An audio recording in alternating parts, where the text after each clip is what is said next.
오늘은 방생에 대해서 이야기해 보도록 하겠습니다. 자, 방생 무슨 뜻일까요? 방자는 다 한자예요. 생자도 한자고, 방은 놓을 방자예요. 놓아주다. 생은 생명을 놓아주다는 뜻이에요. 지금 곧 죽게 될 축생들을 풀어주는 거예요. 살려주는 거. 곧 죽을 것들을 구해주는 거예요. 그게 방생이에요. 목숨을 구해주기 때문에 얘들이 다음 생에 사람으로 태어났을 때 내지는 동물로 있을 때라도 목숨을 바쳐서 구해줘요. 반대로. 복이 엄청 크겠죠. 그래서 우리가 방생하는 거예요. 우리가 전생에 살생을 많이 하거나 누굴 많이 때리거나 괴롭히거나 힘들게 하면 현생에 내 몸에 종기, 부스럼, 뼈가 부러지거나 아니면 피부병이 심하게 걸리거나 안 좋은 일들이 많이 생겨요.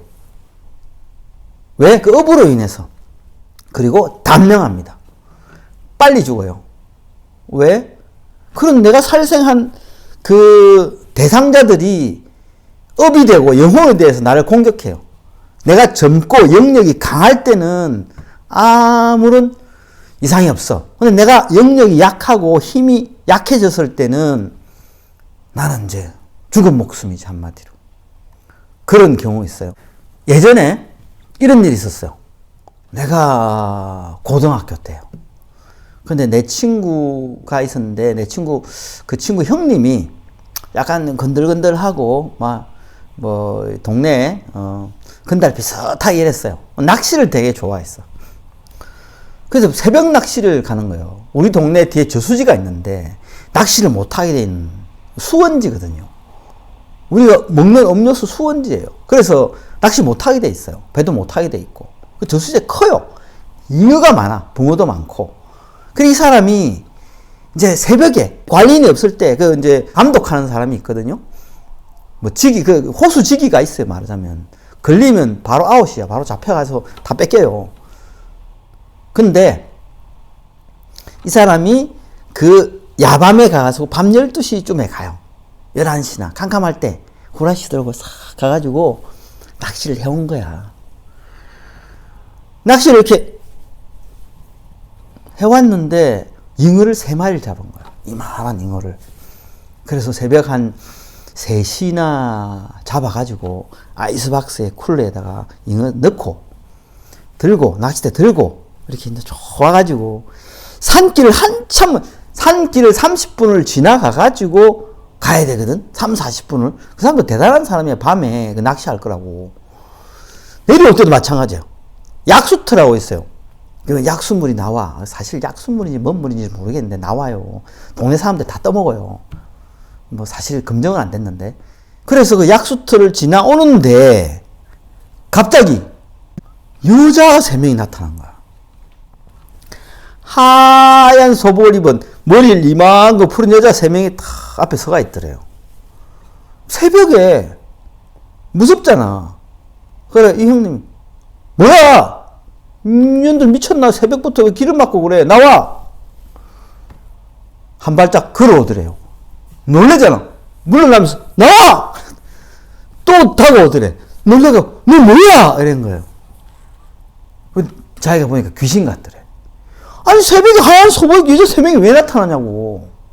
그래서, 빗기라고 낚싯대를 막 휘둘렀어, 근데도, 자꾸 다가오는 거야. 이거 너무 무서워가지고, 낚싯대 던지고, 아이스박스 던지고, 막 휘두르면서 막 중간으로 돌파를 했대. 그 여자를 미치고, 미친 듯이 내려왔대. 막 숨도 안 쉬고 집까지 뛰어왔대. 그 산길을. 새벽에 달빛과 별빛 때문에 길이 보여요. 왜? 숲이 완전 우거진 게 아니라 산이 약간 열려있기 때문에 이렇게 약간 숲이 열려있기 때문에 보여. 그래서 집에까지 내려온 거야. 오자마자 너무 놀래고 너무 힘들어서 쓰러져 잔 거야. 아침에 일어나자마자 그때 방학이었어요. 내 친구를 깨운 거지. 야! 일어나봐. 진석이야, 이 내 친구. 진석아, 일어나봐. 빨리 약수터까지 가봐. 약수터 2개 있는데 1약수터, 2약수터인데 1약수터로 가봐. 그게 내 낚싯대하고 아이스박스하고 낚시도구 다 있으니까 빨리 그 주워 와야 되는 거야. 그래, 아침에, 뭐, 일로 하고 형님이 시키니 형님 무서워서 갔지. 낚싯대 다 부러져 있고, 릴 다 깨져갖고, 뭐 다 들어져 있고, 아이스박스 다 부사져가 있고, 뭐, 쓸모 있는 게 하나도 없어, 쓸 수 있는 게. 그리고, 잉어 3마리가 배 터져가 다 죽어가지고, 이렇게 널브러져가 있는 거야. 이미 다 죽어서. 갖고 올 수 있는 게 하나도 없어. 그냥 맨손으로 온 거야. 그래서 생각한 게 그거래요. 여자 3명이잖아.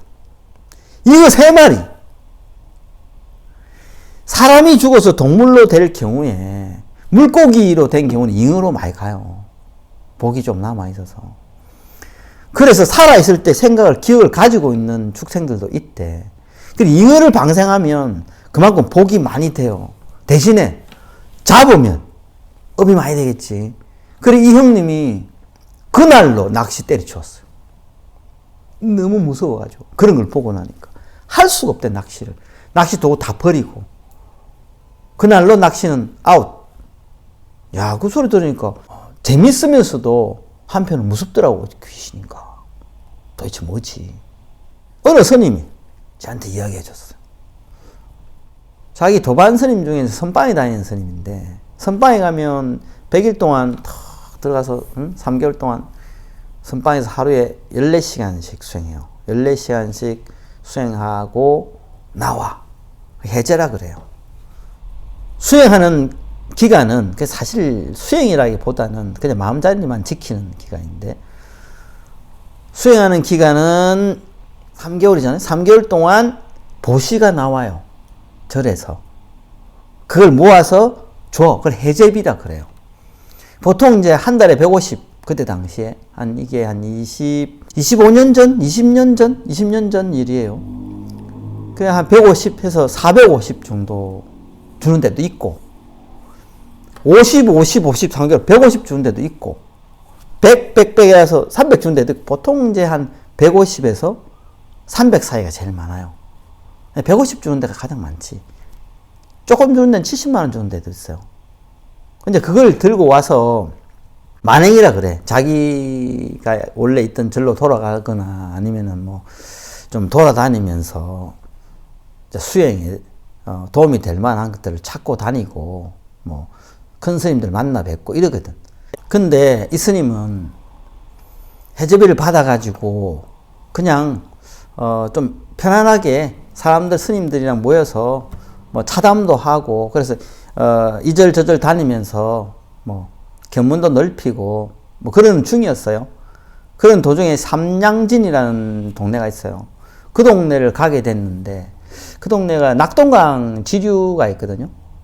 근데 보면 낙동강면에 보면 메기 매운탕, 뭐 붕어찜 이런 데 한 데가 많아요. 이 스님이 지나가는데 그런 이제 물고기 뭐 붕어찜하고 이런 집이 있더래. 근데 크더래. 근데 큰 수족관에 잉어가 5마리가 있더래요. 그래서 그냥 생각 없이 지나가는데 그 앞을 지나가니까 잉어가 5마리 자기 쪽으로 따라오더래. 그래서 내 생각이겠지. 근데 좀 재밌잖아. 다시 일로 가봤대. 또 따라오더래. 일로 가면 또 따라오고, 일로 가면 또 따라오고. 그래서 자기가 나와서, 아, 스님 일로 와봐. 지금 재밌다. 이거 지나가봐. 그 스님이 가니까 안 가고 자기만 보고 있는 거야. 이게 무슨 일일까? 너무 신기한 거지. 그래서 물고기가 불쌍하기도 하고 주인한테 물어봤대. 이거 잉어 이거 다 얼마야? 그러니까 스님 뭐 하시게? 내가 방생해 주려고 그러는데 다 얼마야? 스님 이거 자연산이라서 저 위에서 누가 잡아가지고 준 거라 비싸요. 얼마? 그러니까 뭐 30만 원, 40만 원 불렀대요. 잉어 커가지고. 줄게. 해제비 받은 걸로 주고 물에 담아달라 그랬어. 큰 다라이에다가 물에 이제 담아가지고 거기에 잉어를 5마리 해서 무거 못 드니까 주인하고 둘이서 들고 그 삼양진 가면 강이 조그마한 강이 크진 않아요. 강이 좀 작은데 그 강에다가 이렇게 들고 가서 풀어줬대. 이렇게 1마리 2마리 그냥 풀어주고, 자기는 선방에만 다니던 스님이라 방생하고 연불하고 이런 거 할 줄을 몰라. 왜? 배워야 되거든. 그것도 안 배우면 몰라요. 그래서 그냥 방생하고 잘 걸어 잘 살아라 이렇게 장난 비슷하게 그래 한 거야. 근데 잉어가 이만하대. 이만한 놈들이 안 가고 그 물가에서 계속 뺑글뺑글 도는 거야. 줄을 지어가지고 가라고, 임마, 잡힌다. 가! 안 가. 그래서 돌멩이로 이렇게 가라고. 하고 조그만 자갈로 던졌대. 안 가더래. 어떻게 하면 보낼 수 있을까? 자기가 뭐, 아는 게 없어가지고. 근데 스님들은 천수경은 대부분 다 알거든. 그래도 하도 많이 들어서. 그리고 천수다라이는 거의 알아요. 그래서 이 스님이 자기 아는 거는 천수다라이밖에 없으니까 그냥 합장하고 남모라 단나 단라야야 남마갈야 바로 이때 세바라야 보띠 사뜨바야 이렇게 그냥 연불식으로 조기종식으로 그냥 일반적인 절에 사는 일반 다란이 보모는 아니죠. 약간 이두식 표현이지만 그걸로 했대.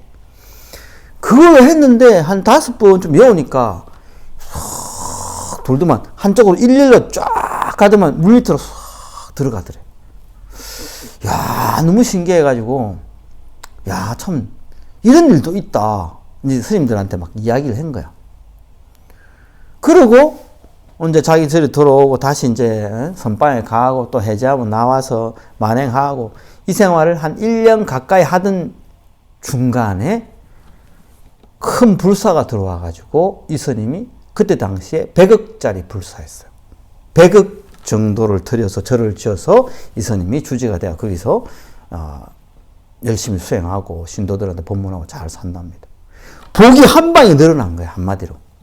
복이 늘어나야 그래 될 수 있거든.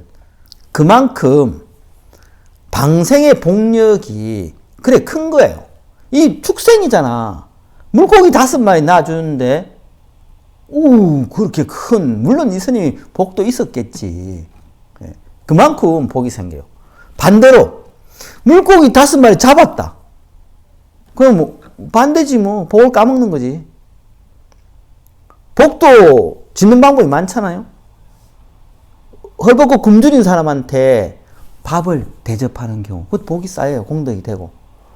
춥고 옷도 없고 이런 사람 옷을 사주는 것도 공덕이 돼요.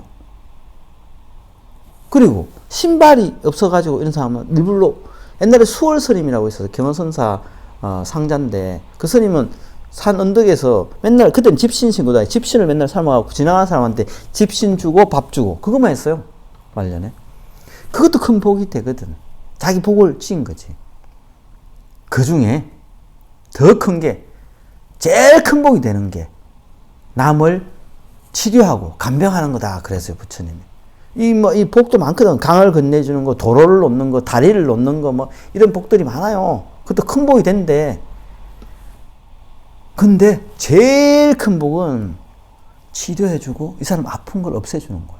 근데 더 큰 복이 되는 거는, 그보다 훨씬 큰 복이 방생, 사람을 살리는 거야. 죽을 사람을. 한 목숨을 살리는 거잖아. 그게 제일 큰 거예요. 그러다 보니까, 복이 늘어나서, 내 삶이 풍성해지고 내 삶이 윤택해지고 나쁜 일도 안 생기고 옛날에 왜 그 견우와 직녀 이야기도 있고 막 이런 거 있잖아요. 뭐 까마귀가 뭐 종을 쳐주고 뭐 이런 거 뭐 그런 게 다 방생으로 인한 공덕으로 생긴 인연들이거든.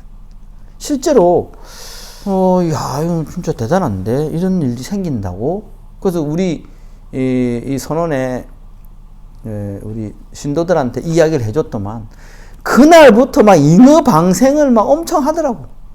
방생도 그냥 뭐 이렇게 우리가 보통 방생 가면 미꾸라지 이렇게 뭐 한 2관 사가지고 놔주면서 막 연불 하고 막 이렇게 해주잖아요. 막 굳이 그렇게 해도 되는데 그냥 여러분들이 바닷가 가면 회센터 많아요. 바닷가에 막 자연사 막 팔아. 그거 내 방생할 거다 하면 좀 싸게 많이 줘요. 그래서 좀 달래가 해가지고 그냥 바다에 바로 놔줘요. 그거 방생이야. 그거 올바른 방생이에요. 우리 선원에는 그렇게 방생해요. 보통 가면 한 100만 원 정도 사요. 그 고기를, 물고기를. 엄청 사가지고 다 놔줘요. 아니면 가락동 수상시장 같은 데 가가지고 잉어나 붕어 이런 거 막 사가지고 민물에, 강에, 여기 한강에 놔줘요. 그냥 왕창. 특별히 뭐 우리는 특별히 연불을 하거나 뭐 그런 건 잘 안 하고 놔주면서 물고기들이 다시 잡히지 않고 이 죽생의 허물을 벗고 다음 생에는 반드시 인도 환생해서 부처님 법을 만나서 극락왕생하고 무생법인을 얻기를 하고 그 기도를 해줘요. 제가 시간 나시면 이 방생이 복이 많잖아요. 뭐 한 번씩 해보세요. 재미삼아. 재미있는 일도 막 생겨요. 그렇게 우리는 이렇게 한 번씩 방생하면 물고기들이 막 계속 뛰어. 우리 앞에서 왔다 갔다. 좋아서 그러는 건지. 자라를 한번 방생했는데 뭐 짝대기처럼 물이 하나 물속에서 올라와 있지 뭐냐 보니까 자라가 목을 빼고 계속 우리를 보고 있더라고. 물이 안 들어가고 그 물이 떠가지고 야, 저 신기하다. 나는 짝대기인 줄 알았더니 아니네. 그런 재밌는 일도 있어요. 그리고 한 가지 더 좋은 예가 있어요. 부산에 대신동이라고 있는데 그 동네 가면 연못이 큰 게 하나 있었어요. 크지는 않았어. 그러니까 뭐 직경 해봐야 한 30m? 40m? 그래 큰 연못은 못은 아니에요. 작은 연못이지. 공원 안에 있는 연못인데 그 연못을 이제 공원 뭐 개발 사업 한다나 뭐 시에서 뭘 한다고 그걸 다 메꾼대요. 연못을 메꿔버리고 뭐 공원을 다시 재조성 한다고. 그래서 무슨 사업을 한다고 한 거야. 그래서 연못을 물을 뺀다고 다 빼니까 물고기가 한차가 나온 거야. 물차로 한차가 나온 거지. 그러니까 공무원 중에 한 명이 7급이었는데 자기가 이거 방생할 거라고 자기 불자인데 부산에 불자가 많아요. 방생할 테니까 내가 대신에 내가 당신들 회식 내가 다 쏠게. 그래서 물차를 불러다가 안 죽게 다 산소 공급하고 실어가지고 낙동강 하원가에 가서 가깝거든 대신동하고. 그래서 가서 다 안아줬어요. 물고기 전부 다. 그러니까 자기가 너무 기분 좋더래. 그래서 뭐 이 사람들한테 자기 부서 사람들한테 회식을 다 시켜주고 그랬는데 그로부터 좋은 일들이 많이 생기더래요. 몸도 건강해지고 뭐 회사에서도 그러니까 공무원 그 안에서도 지청에서도 뭐 인정받기도 하고 뭐 칭찬도 많이 듣고 했대요. 그 얼마 안 돼서 6급으로 진급했어. 진급하면 보통 3년 정도 있어야 다시 한 번 더 진급할 수 있거든. 근데 그 다음에 바로 또 5급으로 진급해가지고 우리 동네가 서동이라는 동네인데 그 옆에 명장동이 있어요. 명장동인데 거기 정수처리장이라고 있어요. 명장동 정수처리장 소장으로 왔어. 소장이 5급이 돼. 5급인데 그걸로 와가지고 그 이야기를 내 아는 분한테 해줬어요. 그렇게 돼서 자기가 진급도 하고 이렇게 지금 좋은 자리까지 오고 너무 일이 잘 된다고 방생하면 좋다고 그 이야기를 해준 거예요. 그 방생의 공덕이 이렇게 커요. 근데 그 사람처럼 정말 생각 없이 우리가 무주상 보시 알죠? 내가 뭐 생색내고 보시하고 생색내고 뭘 해주는 게 아니고 아무 생각 없이 그냥 내가 좋아서 도와주고 내가 좋아서 보시하고 내가 보시했다 하는 생각도 없고 내가 방생했다 하는 생각도 안 가지고 무주상 보시라고 그러죠. 그렇게 무주상 방생을 하는 거지. 왜 보면 부처님 제자들 내지는 큰 조사 스님들은 그러거든. 머무는 바 없이 마음을 내어라. 그럼 머무는 바 없이 뭐 자아에 머무르지 않고 자아의 편견에 휩싸이지 않고 있는 그대로 성품으로부터 마음을 내라 이 뜻이거든. 그래 해야 큰 복이 된다는 거예요. 그래서 하여튼 그분은 아주 잘 됐죠. 그런 사람 또 무병장수예요. 방생을 많이 하면 아픈 고를 얘들이 많이 안고 가 대신해서 보온한다고 그런 일들이 많아요. 실제로 좋은 일들 많이 생기고 재물도 많이 들어오기도 하고 명예도 올라가기도 하고. 그래서 이것저것 내가 뭐 복 짓는 방법을 모른다, 어떻게 기도를 해야 될지도 모르겠다, 그러면 방생을 많이 하세요. 적극 추천합니다. 그러면 여러분 복이 늘어나서 공부의 인연, 수행의 인연도 생기고 또 어떻게 잘 되면 무생법인을 얻어서 서방정토 극락국으로 가는 수도 있어요. 자, 성불하십시오.